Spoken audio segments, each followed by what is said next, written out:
Thanks for sharing this insight. Sherry, you also would like to comment. Perhaps you can also address the violence question that was raised by the audience, the experience on this, perhaps.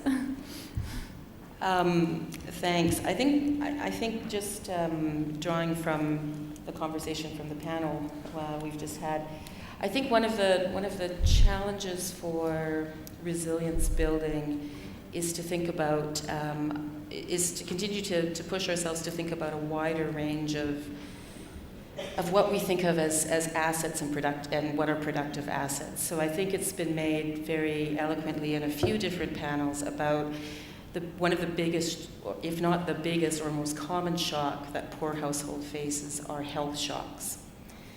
And so investments in better health, and we know certainly from the literature and evidence around investments in nutrition, that those poor nutrition and poor health have significant economic impacts for households and have significant impacts on resilience, their ability to bounce back from a wider variety of shocks. In terms of violence, I can certainly speak about violence from the perspective of stresses on the household. So in terms of, and I think, Neha, you made this point as well about, sorry, I can't remember who now. Anyways, but that, when houses are under great pressure, health shocks, economic shocks, it also increases, can increase just the stress in the household. And so one of the ways that CVA, as part of our broader community development work, helps to address social issues like violence. I'm not going to speak specifically to that, but violence is through strengthening community economic development, through helping to facilitate dialogue and reduce some of the poverty pressures. Well, thank you, Sherry. Maybe we have some more questions from the audience. Let's hear from Laura. Sure. So the first question is there a benefit to measuring resilience specifically for women and excluded groups? And how would you do that? And can the panelists say more about youth exclusion and discrimination? Okay, thank you for the two questions. Who would like to comment on those? So measuring resilience specifically for women and excluded groups, and the question of youth and exclusion. Who would like to start? Esther?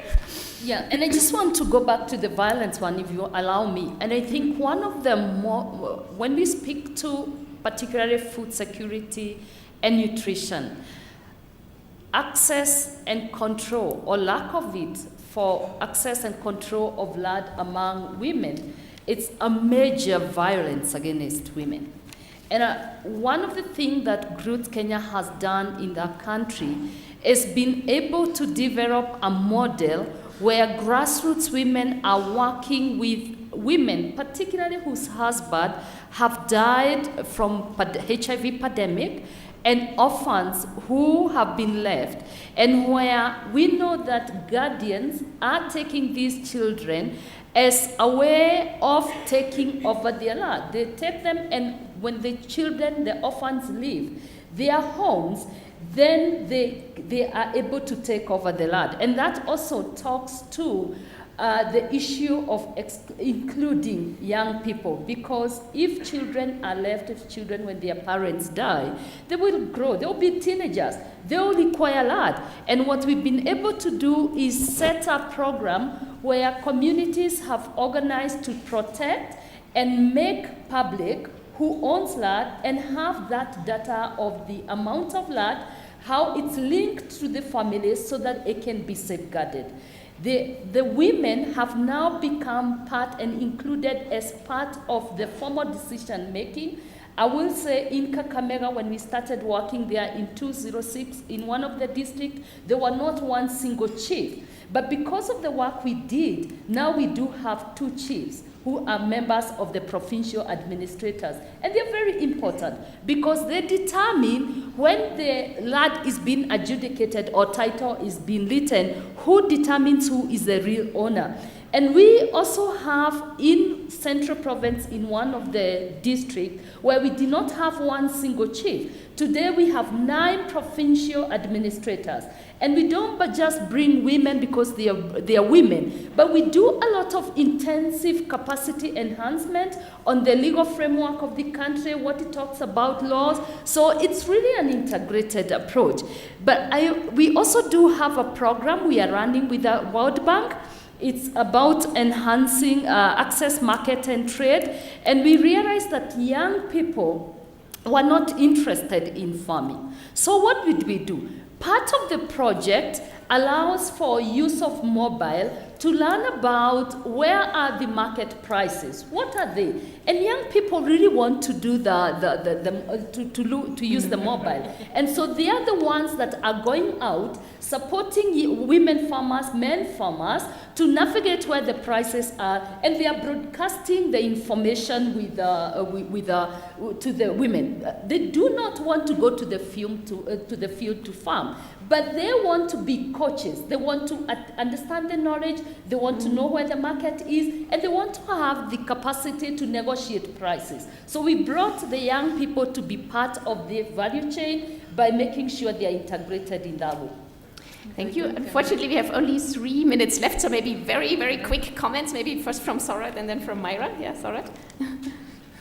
I think the measurement problem, that how do we measure the resilience and the capacity to deal with the resilience, I think still the magnitude of ownership of asset, land and capital, the human resources, how much is the access to the education and the skill so that you can deal with the uncertain situation, the share in the political institutions where women can take the decision, but above all, I think one of the important measurement is that do they have the received and non-discriminatory access to the various sphere of economy and society.